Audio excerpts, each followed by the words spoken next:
Welcome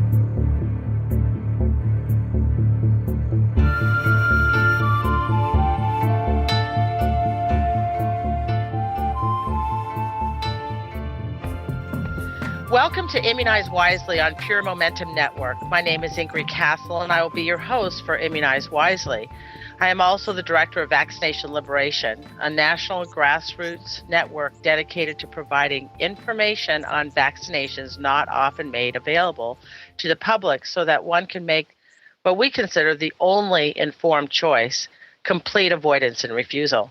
You can visit our websites at vaccinetruth.com and vaclib.org. That's short for vaccinationliberation.org. So why do we call our show Immunize Wisely? Well, the name of the show was chosen due to our lack of understanding what the term immunize actually means and to correct the continual misuse of this term.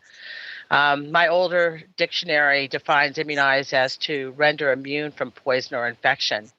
We have come to believe that vaccines were designed for this purpose, but the truth is that injecting poisons and infectious agents into the body can't possibly immunize. What they do is sensitize and skew the normal functioning of the immune system to the Th2 function or humoral branch of the immune system. This causes the immune system to be on overdrive due to overstimulation of known toxins, foreign proteins, adjuvants such as aluminum and thimerosal, even formaldehyde, all kinds of things that are added. This overstressed immune system that is a result are what we are seeing today with epidemic cancers, autoimmune diseases, chronic inflammation and infections, and autism spectrum disorders. So how can we immunize wisely? Wisely is the key word here, by understanding how our bodies actually function to create optimal health, why our bodies experience illness, and utilizing the tools our Creator gave us for both clean water, organic and mostly raw food, clean air to breathe, which is a challenge today, exercise. I always recommend people get a little Rebound Air. Reboundair.com has a great little mini trampoline. Being out in nature, and what I consider most importantly is having a clear purpose for living and a positive, uplifting attitude towards your own life and all of those around you and who you come into contact with. It's really important to be clear about who you are and your purpose here. So with that said, that's about the show. But our organization, some people wonder, vaccination liberation, that appears to be a fairly radical title. But I want to mention our statement of intent is to expose the myth that vaccines are necessary, safe, and effective, to expand our awareness of alternatives in healthcare, to preserve our right to abstain, and to repeal the compulsory vaccination laws throughout the nation is the end goal. And this is a pretty bold statement and for many people, but it's coming into its own today. We have more and more parents that are waking up and seeing that the state and our government does not have our best interests, and certainly does not care about our health, as we see with chemtrails and the explosion of genetically altered foods in our food supply and other things, that are, our whole medical system, which we'll be talking about today. I have some really exciting guests to bring on, and I'm going to talk about them after I mention our disclaimer. We have a lot of people coming to our site. We get emails and phone calls nearly every day.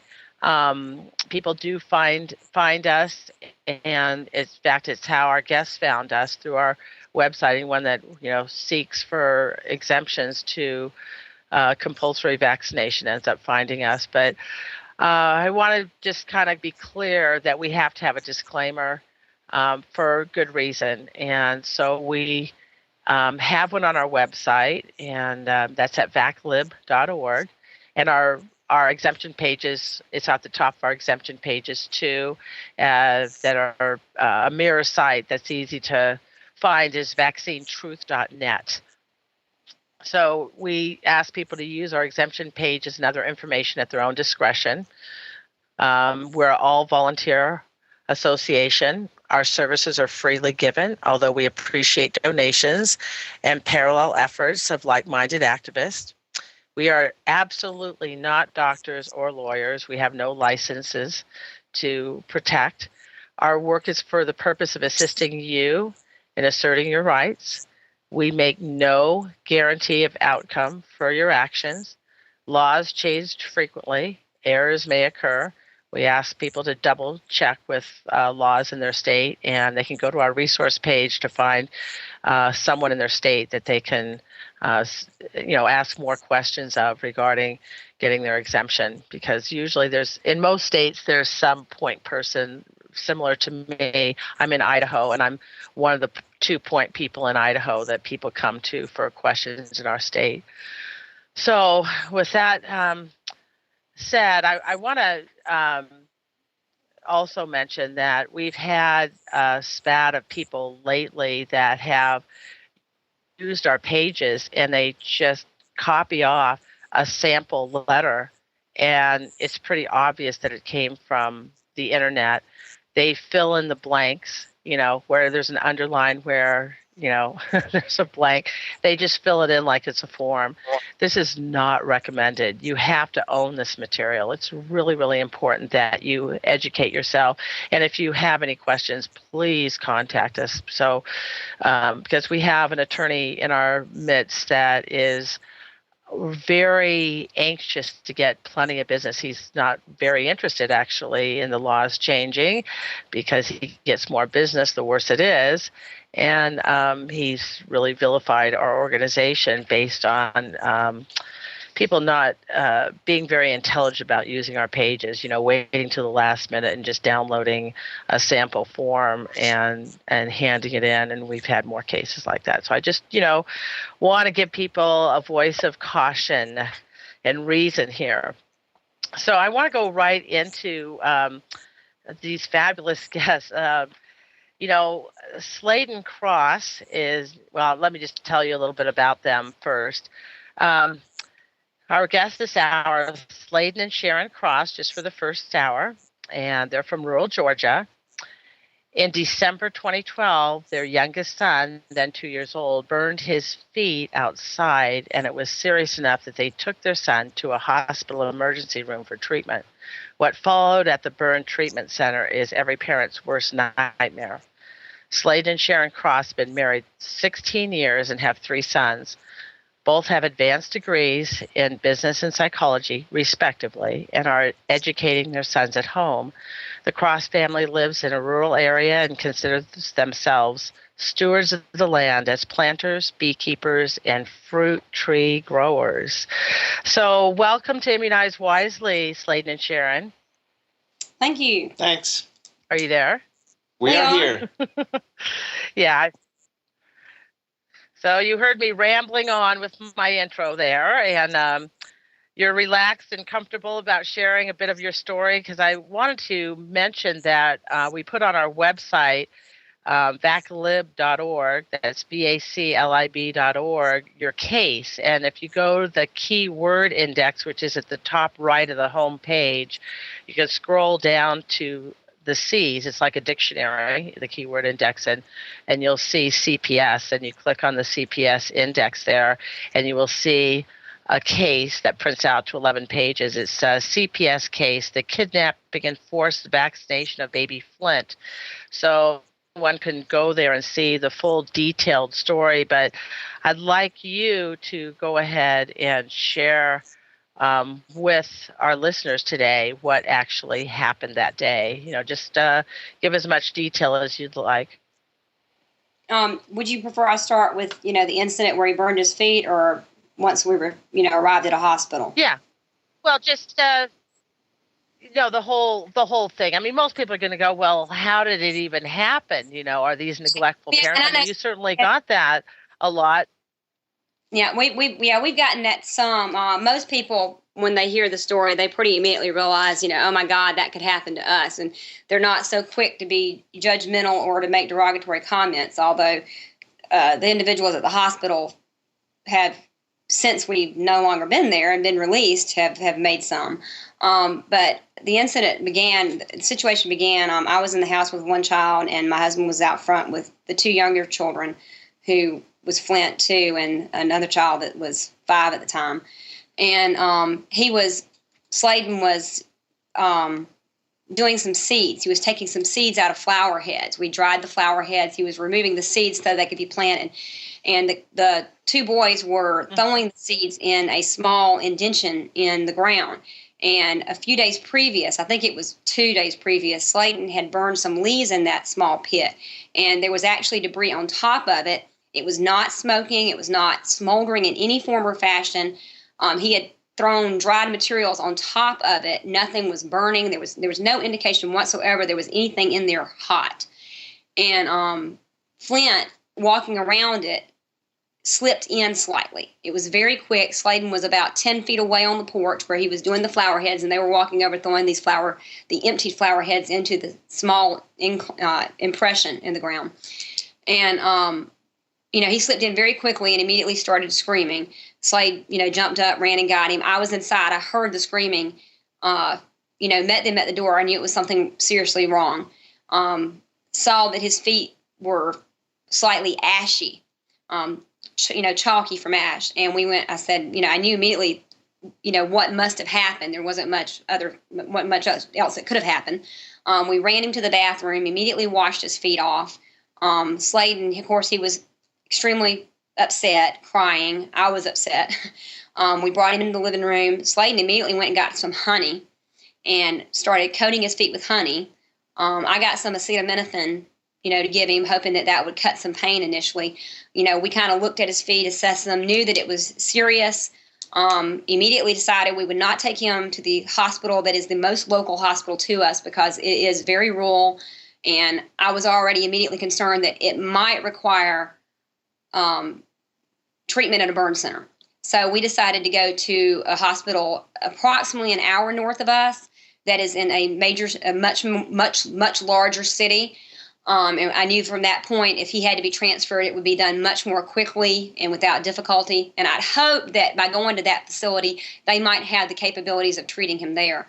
So we did that. We called the hospital. We made sure that they could take a young child with a burn, and immediately took him to Macon, to the first hospital that we went to. And once they assessed him at that hospital, they determined that they did feel that he probably should go to the burn center in Augusta.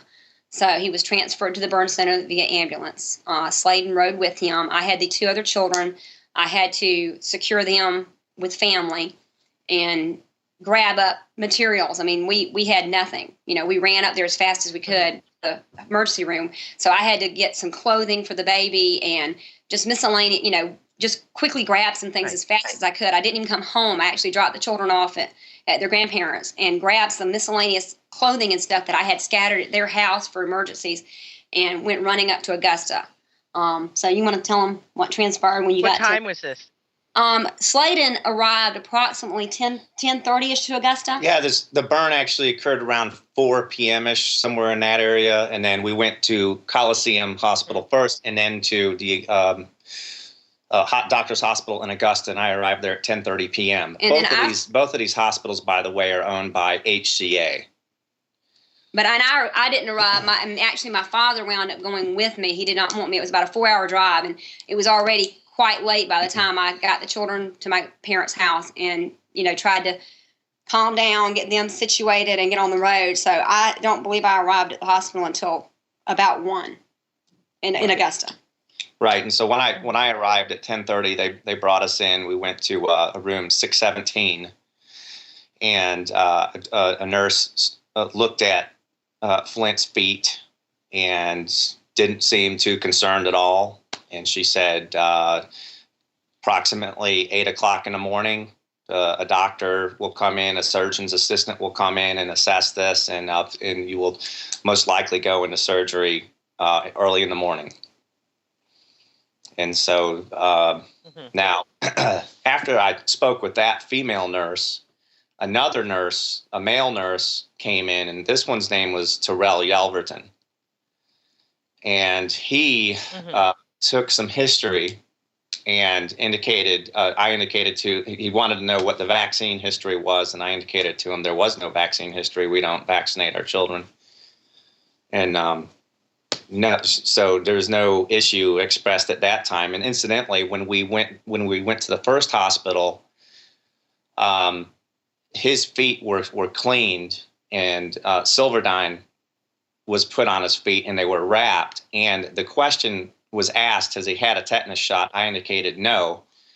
And no concern at that point was put forth by medical staff at the Coliseum. No concern was put forth by Mr. Yelverton, he's a nurse there. So no concern about the tetanus vaccination issue came up until sometime approximately 8 a.m. when this pediatrician, Dr. Richard Carty, walked in, and he was loaded for bear. He apparently had gotten the history, and he said, this vaccination is going to happen. And I said, not with my consent. And he says, it's going to happen. And that's all there is to it. And that was the tetanus vaccine. He was. This was a tetanus toxoid. There was no other discussion of any, because Flint ended up receiving 3 different substances injected into his legs, and we were only told about the tetanus toxoid. And but this meeting. Well, Slayden. Yes. There's no such thing as a tetanus by itself, is there, that I know of? There's usually with diphtheria. Correct. You're right. And that's what he eventually received. But again, that's not what was presented to us. And that should have been disclosed to us, but it wasn't. There was no information about the substances in particular were ever conveyed to us at any time. In fact, when he was speaking with us, when he found out we did not, vaccinate the children, number one, he came in with an agenda. That's my opinion. He came in looking for a fight. He had his agenda, and he was not budging from what he wanted done, and he did not have any concerns whatsoever about what we did or did not want, and he had no interest in informing us of anything. He immediately indicated that there are no risks with vaccines. I mean, without us saying anything, he immediately started going into how there are no risks with vaccines. And I can't remember now which one of us said something about, we were just going along with what he was saying. And someone said something about thimerosal.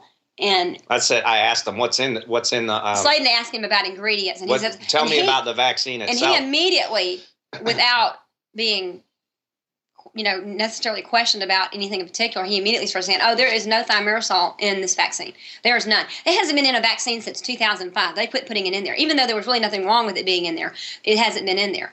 And, ironically, Slayden immediately started asking for, and this doctor, again, he was not informing us in any way. I asked him specifically, I said, because he was so intent on saying that our child would, not might, our child would get tetanus from this burn. And Slayden was asking him some questions, and he just had no intention of providing any further information other than the fact that Flint needed the vaccine. And I asked what the incident rate of tetanus was. What are the chances? He said, I don't know the incident rate. I mean, he said he could not provide me with an incident rate. So, he was completely lacking in information, provided us none. He did not even consider giving us a vaccine insert.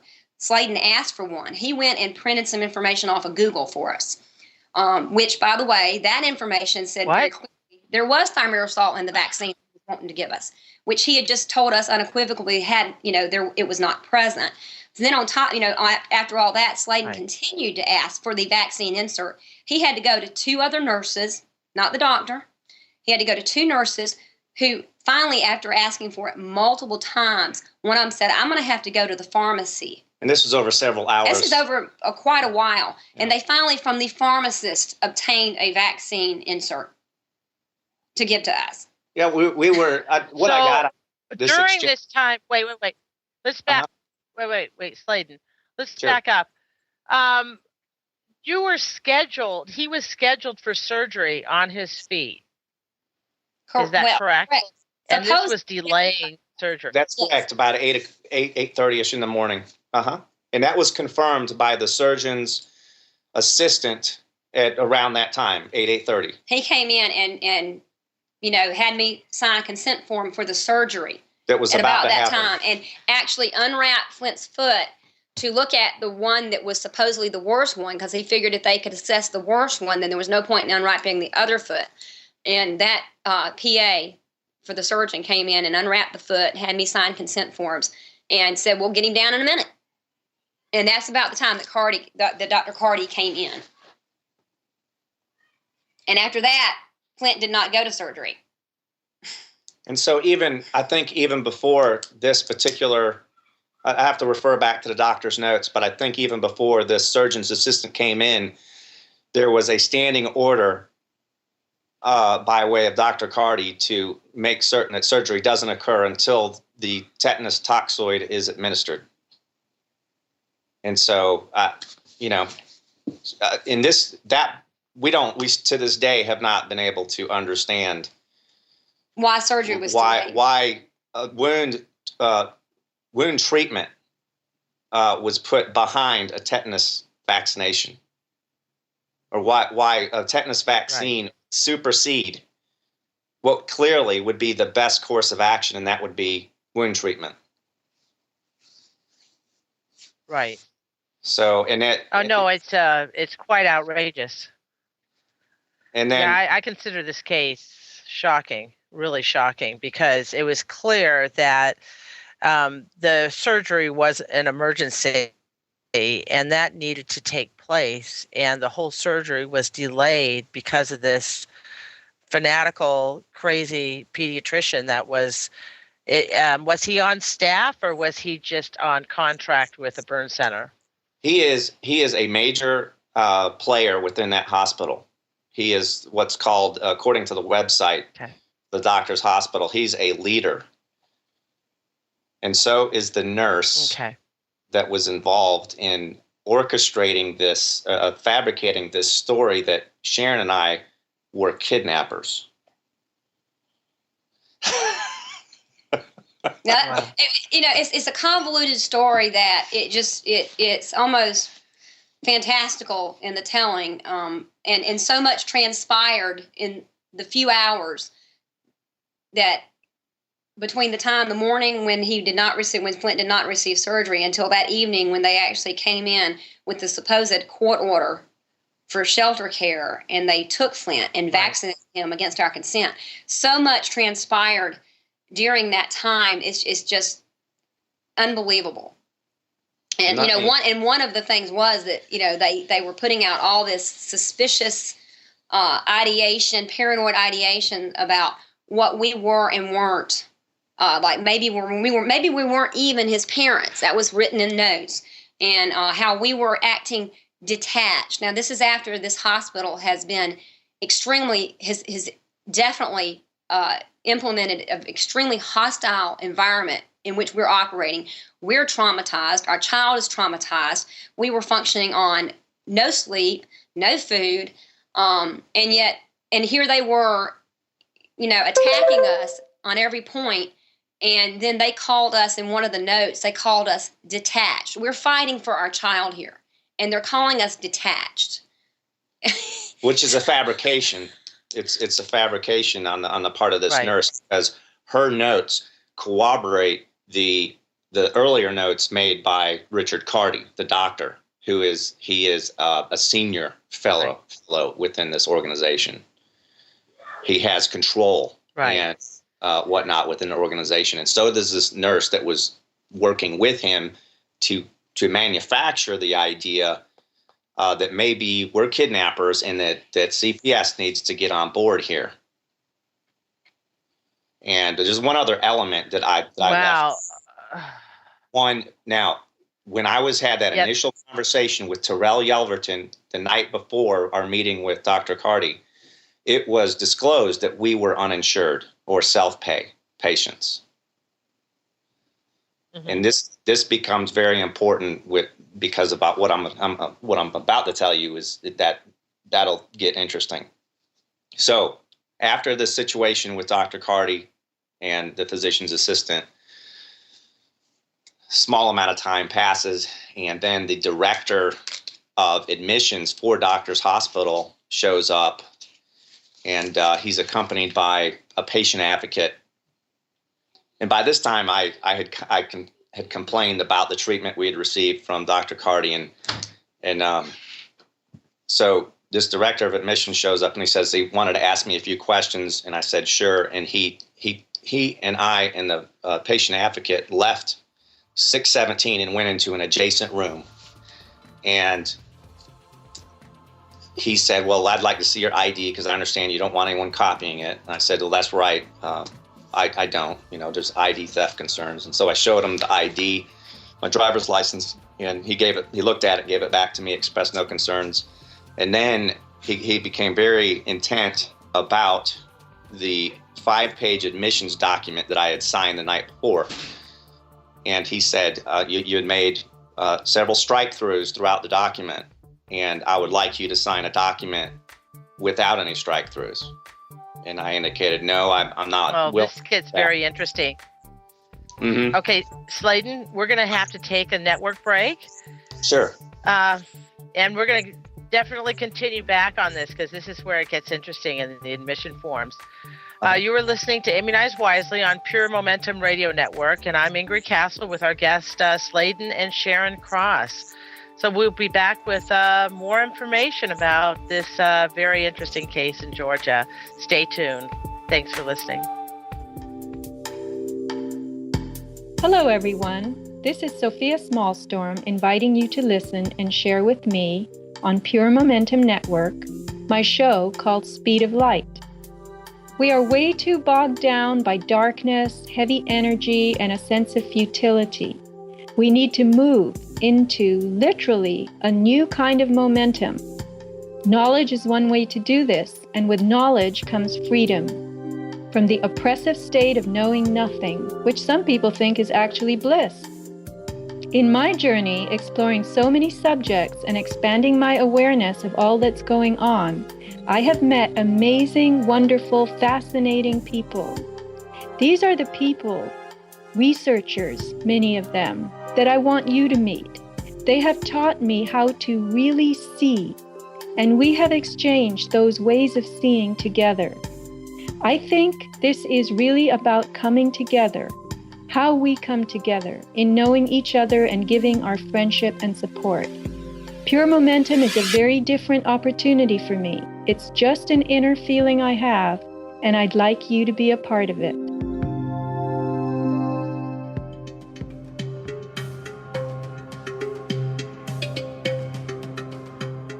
Welcome, everyone. I'm Deborah Taveras of StopTheCrime.net, and I welcome you to Stop the Crime on the Pure Momentum Network. I am committed to exposing the ongoing war being waged not only against all American people, but the entire global population by international central banking cabals and their minions. We will be talking to you about the silent weaponized systems of assaults upon the population, which will help to define what everybody knows: something is terribly wrong. The corporate banking system has created the illusion that we have a legitimate government, and we do not.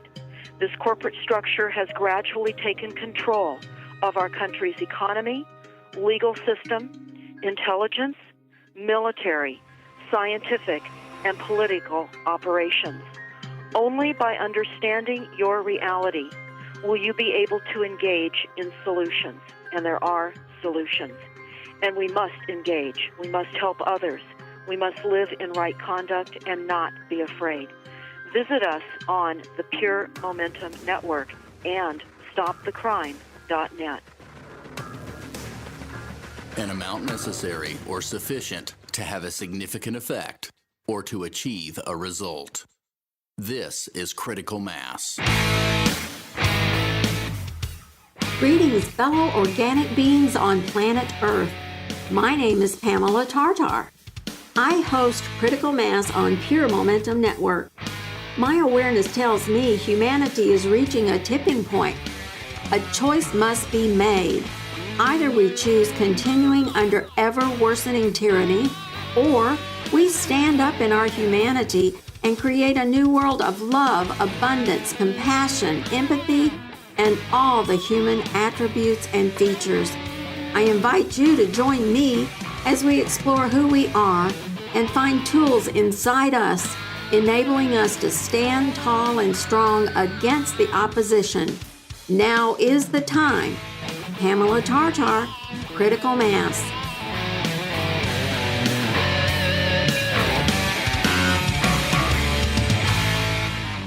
Okay, welcome back to Immunize Wisely on Pure Momentum Radio Network with our guest, Slayden and Sharon Cross. And we were just talking about, Slayden, the admission forms and how you were confronted about some of the strike-throughs that you did on the admission form before you signed it. Uh-huh. You want to continue? Yeah, so just to be specific, usually when I sign any kind of, when it comes to hospitalization or any kind of medical, like at a pediatrician's office for the kids, I will strike through anything that is non-applicable to us, and that would include any sharing of information with a third-party insurer, whether it be a private insurer or Medicare or Medicaid. I'll just go ahead and actually strike through each term that involves those particular references. And any kind of language that appears to be open-ended, such as you will pay any and all charges that we deem necessary. That kind of language I always strike out, and I'll then sign the document in its new struck out form. And that's what I did this time. And the director of admissions was very concerned about that, and he twice asked me, while in the presence of a patient advocate who was probably about 3.5 feet away from us, and she was hearing this whole conversation, he asked me twice to sign a document in which there were no strike-throughs, and all he wanted was my signature on their contract without any modifications made by me, and I declined both times. So, and that pretty much ended that meeting. And I've also said that, any obligations that are generated from this visit that's my obligation. You have to deal with me directly. No other insurers are going to be involved, no other third parties. And that pretty much concluded that meeting. Why this is an interesting. Or so you thought. Or so I thought, yeah. Well, it started getting rough after that. They started to step up the terrorism against us. And against Flint, because the next thing we knew is the delay in this surgery is continuing on into the noontime, and Flint, that as Sharon had said earlier, the physician's assistant had unwrapped one of the feet and had not rewrapped it because he was supposed to be going directly into surgery. Well, Flint was becoming increasingly uncomfortable, and that wrap had really unraveled. And now, and Sharon's walking around the hospital room. Since they expected him to be in surgery by 8, he had not had. I was breastfeeding. He was still breastfeeding, Mm-hmm. and the last thing he had, he probably breastfed slightly before 2 o'clock. After 2, he was not allowed to have any food or any ingest. 2 a.m. in the morning. 2 a.m. So as 8 o'clock rolls around, and 8:30 and 9 and 9:30, and number one, he's becoming more uncomfortable. They had him on he had morphine the night before, but to my knowledge, nothing I can see on the chart indicates that he had any kind of major drug that morning. So I'm assuming they might have had him on something less strong, like codeine potentially. But he was obviously becoming more irritated, more uncomfortable. He became progressively fussier. And then on top of it all, this bandage that the PA had unwound and indicated specifically said to me, there's no reason to rewrap this. He'll be going straight up or straight down. He said straight up. I think it was straight down. But he's like, he specifically said there's no reason to rewrap this since he will be going immediately. And this bandage, here they are. They're so concerned about tetanus. And yet and by the way, they did swabs for Mercer while he was in there, because they know that's a possibility in a hospital. And as it progressed and he didn't go to surgery, this bandage is becoming more and more and more unwound. I'm having to try to comfort him, which of course they said in the notes we weren't comforting him.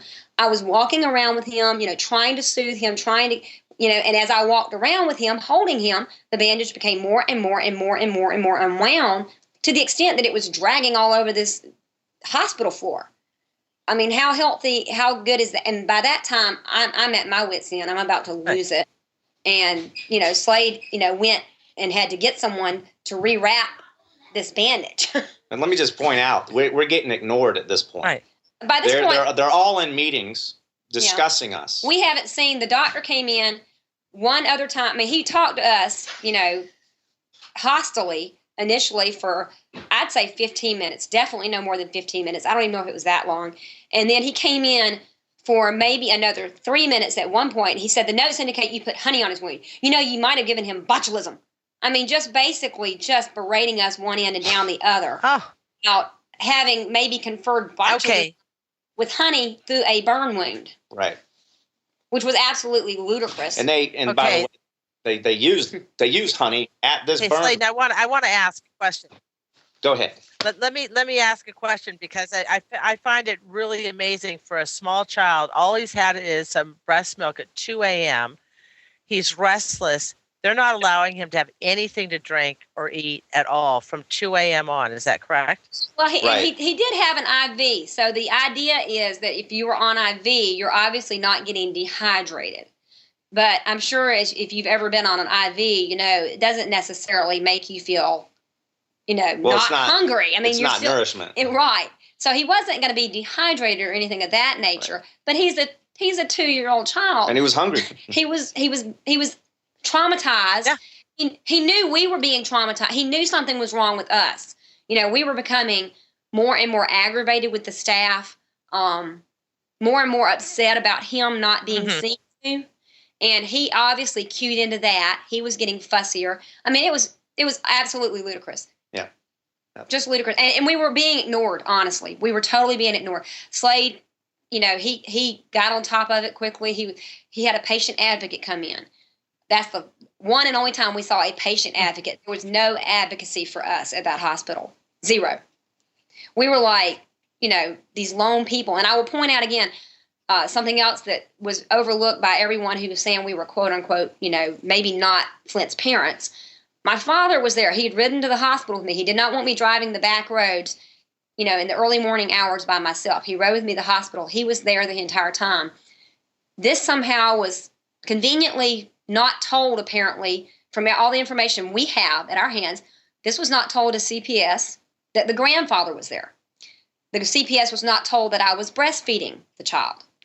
All this information that kind of indicates. We're assuming they weren't told that because of the way they reacted to it when they discovered it. Mm-hmm. But anyway, again, it's just all these convenient things that were neglected and they to never be mentioned. None of the medical staff that by way of their medical notes, none of them indicated that they had an interest in identifying who was that man in the room with Mr. and Mrs. Cross.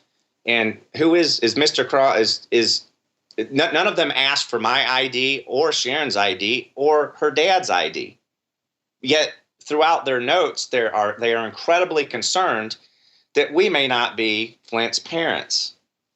And we'll also point out that Flint has.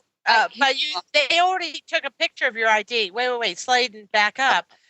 You had mentioned before that you didn't want to give anyone a copy of your ID, but you already showed someone your ID. Right. So there was someone in the notes that had verified. Right. Well, but see, he was an administrator. The individual who did look at the ID was an administrator and who we does couldn't not see his. We notes. don't have. The administrators are not putting notes in the medical record, and all we have are our medical records to look at. The only thing we have from that particular administrator is a document we'll tell you about later that he had signed.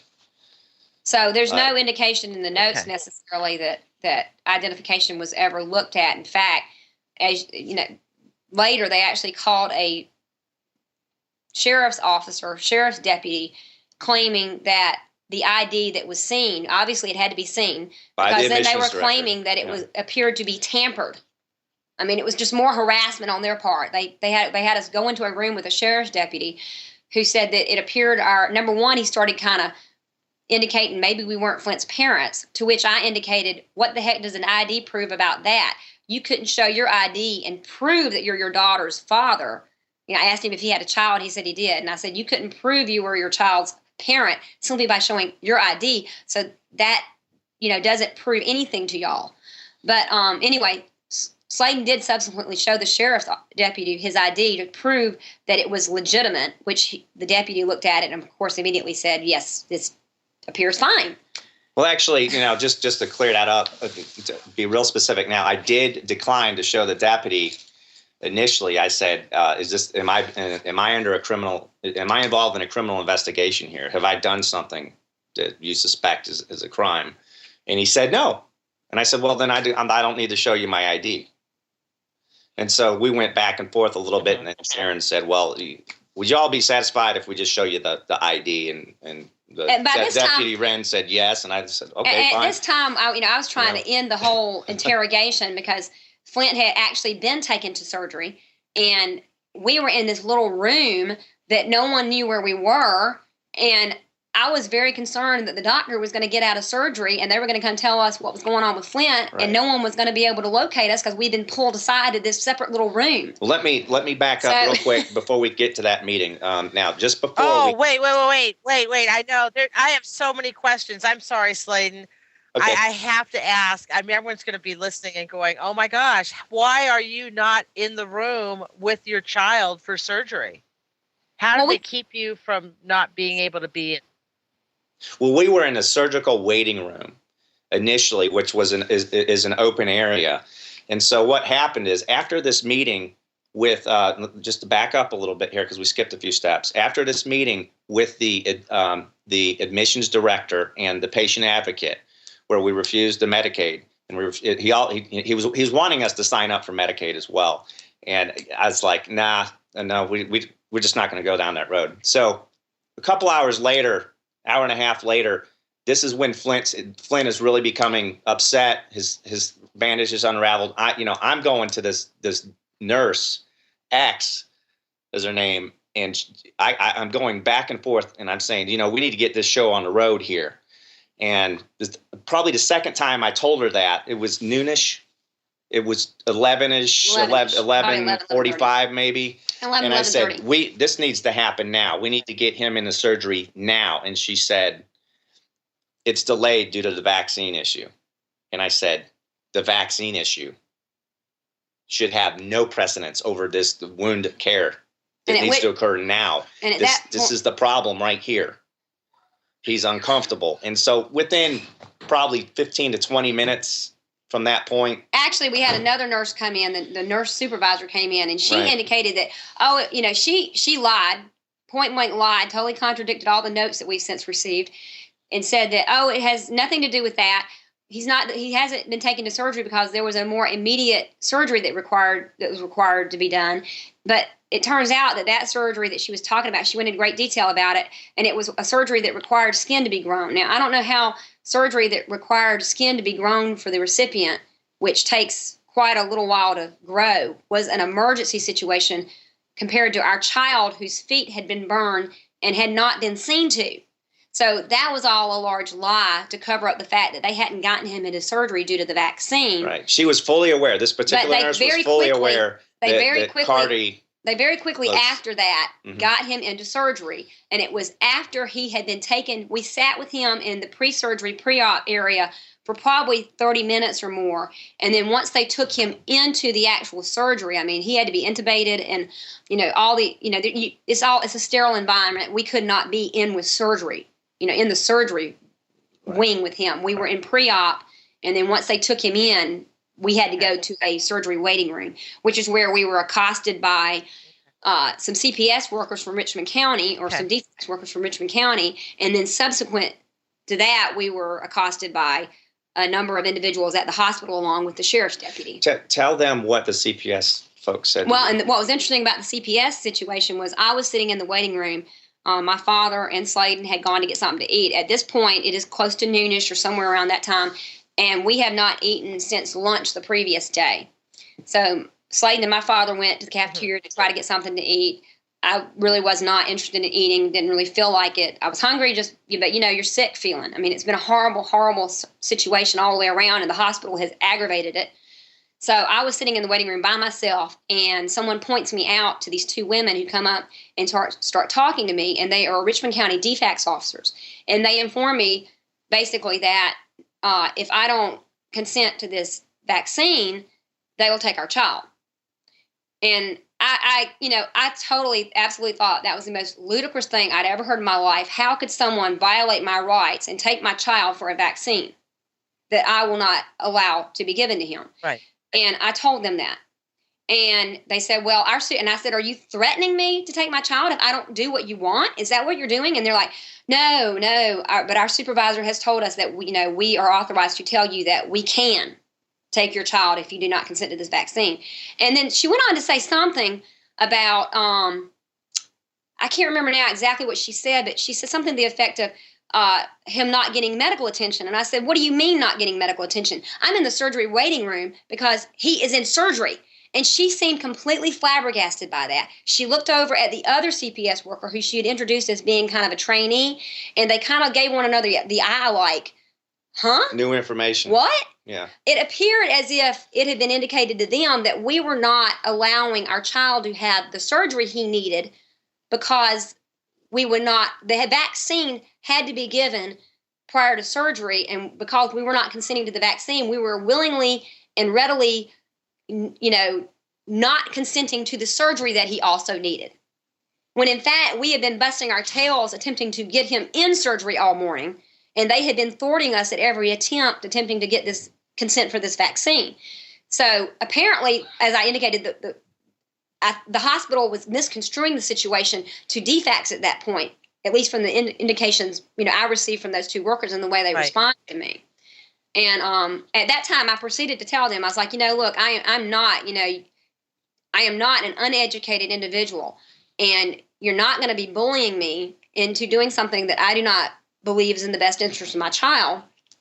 And and I told, and I now this is a little bit away from the situation, but I also impressed upon them. I said, you do realize that in the history of our existence, and especially in the past few decades, things that were considered medically necessary by some individual, and oftentimes have gotten the law involved and gotten DFACS involved and gotten judges involved, have subsequently been found to not be in the best interest. And one such example is lobotomies. In the 40s, 50s, and 60s, judges were ordering lobotomies against the wishes of families based on a single doctor's recommendation that a lobotomy be performed. And, I was like, this is, you're insisting I do something that it is my right to not consent to. I don't think those two ladies knew what the word lobotomy meant, though. So that probably didn't go anywhere. They kind of left. Well, maybe they were lobotomized themselves. Well, I'm beginning to think everybody around there has a little bit of that problem. But, it was every... They've all had chemical lobotomies in order to... Yeah. But it was just, like every second we turned around, we felt attacked, accosted, and here we were trying to obtain proper medical care for our child. And, it was the most horrific situation. We were the enemy, big time. And of course, it got worse. Yeah. After Flint finally received surgery, it just went even further downhill from there. And it seemed like the big step change happened after that meeting with the admissions director. That's when the police were called. That's when DFACS showed up. And, that's when the abuse really started getting stepped up. And so anyways, Flint did come out of surgery. He was fine. He was rather swollen in the face and whatnot. He was very swollen. He was very groggy.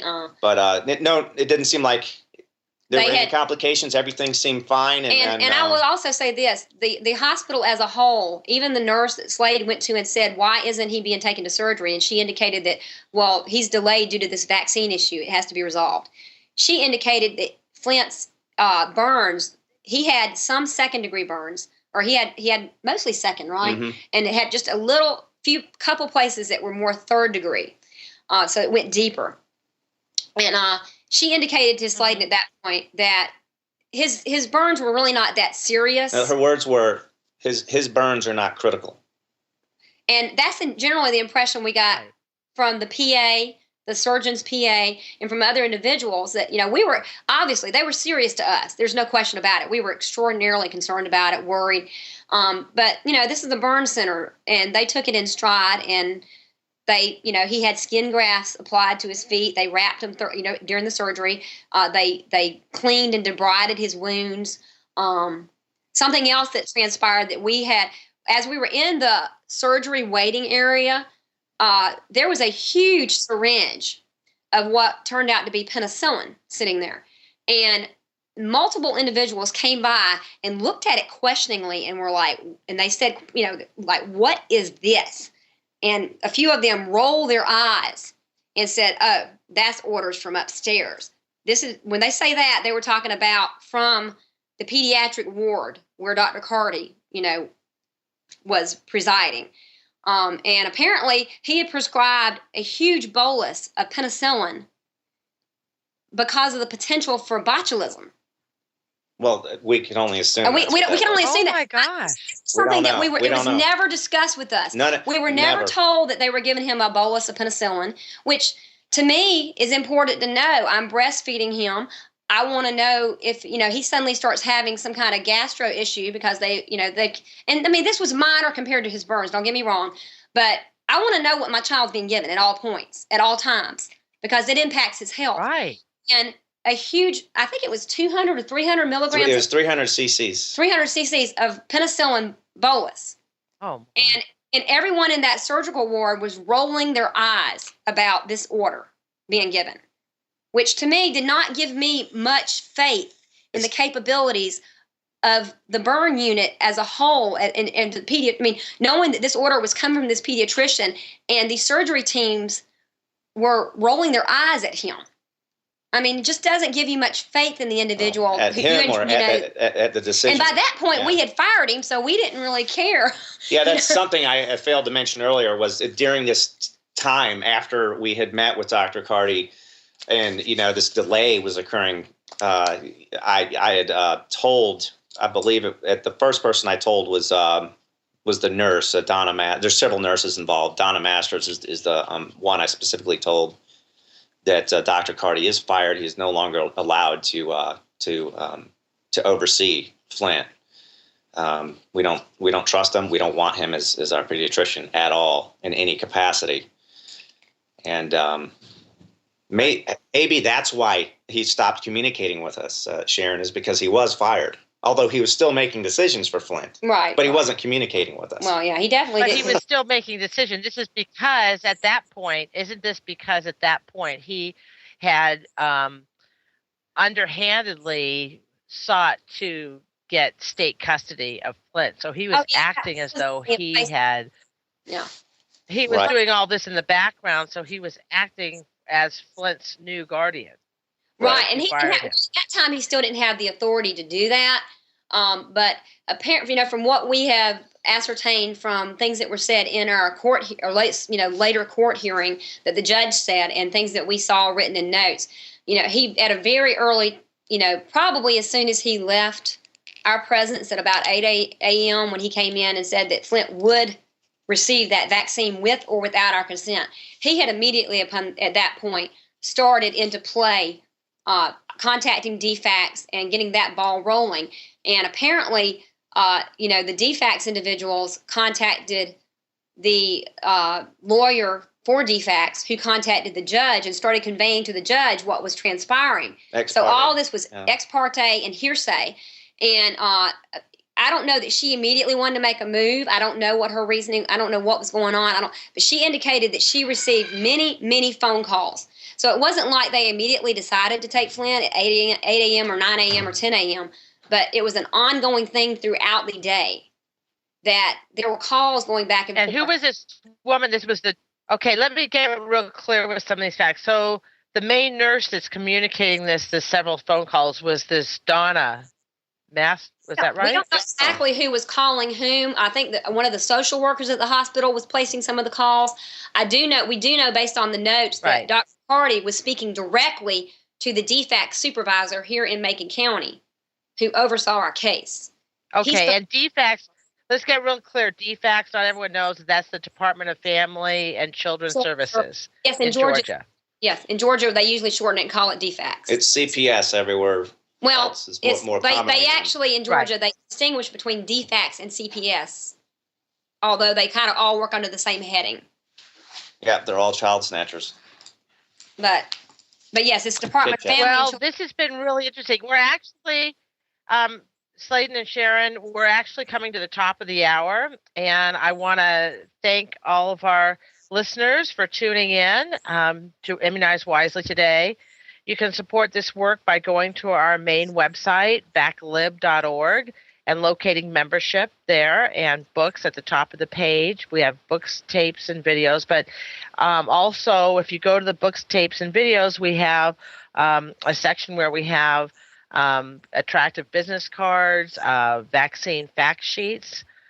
We have postcards, we have bumper stickers, and we have all kinds of creative ways of disseminating this important information. So we encourage you to go to our website, backlib.org, and explore it and see what we have to carry so you can support our work. We also have a donation button on that page, too, under membership. So you've been listening to the first hour of Immunize Wisely on the Pure Momentum Network. So stay tuned to the second hour. On the second hour, we're going to continue our discussion with Slayden and Sharon Cross, and we're going to actually be delving more into the court case that they're involved in right now. They are litigating without an attorney for good reason, and they're actually making quite a bit of headway. These people have to be held accountable so that this doesn't happen to other people in the future. And this is happening more and more where people are starting to stand up to these tyrants. And we're really proud of Slayden and Sharon Cross's stand. And I'm extremely honored to have them as our guest on Immunize Wisely today. So please stay tuned so you can learn something about how to respond appropriately if you're ever in a situation where you're bullied and CPS is threatened on you. I also want to point out that on our website, where his case is summarized and where many of his you'll find a link at the bottom of that link to the CPS case. You get there by going to the keyword index. Then there's CPS, and then just below that it has a CPS Victims Manual, and that's also really helpful. I encourage people that are making decisions to homeschool, home birth, and not vaccinate, that they should actually spend some time downloading this information so they're prepared in the event something like this happens, because that's always, a hindsight is all of a sudden you're attacked by the state in some way, and you're not prepared for what happens. And we're going to talk a little bit about that too, because I wanted to talk to both of them if they would have made any decisions differently, and that kind of thing too. So we're going to talk all about all that in the second hour. And thank you so much for supporting this fabulous new network, Pure Momentum Network, and we really thank our members for contributing to the network in order to listen to the second hour, which is going to be quite revealing. So thank you. We invite all our listeners to join us in the members section for the second hour of all our shows. We encourage you to click on the subscribe button, choose a membership type, pay with PayPal, and voila, you're a member. Enjoy all Pure Momentum Network material, the second hour of all talk shows, extra interviews, and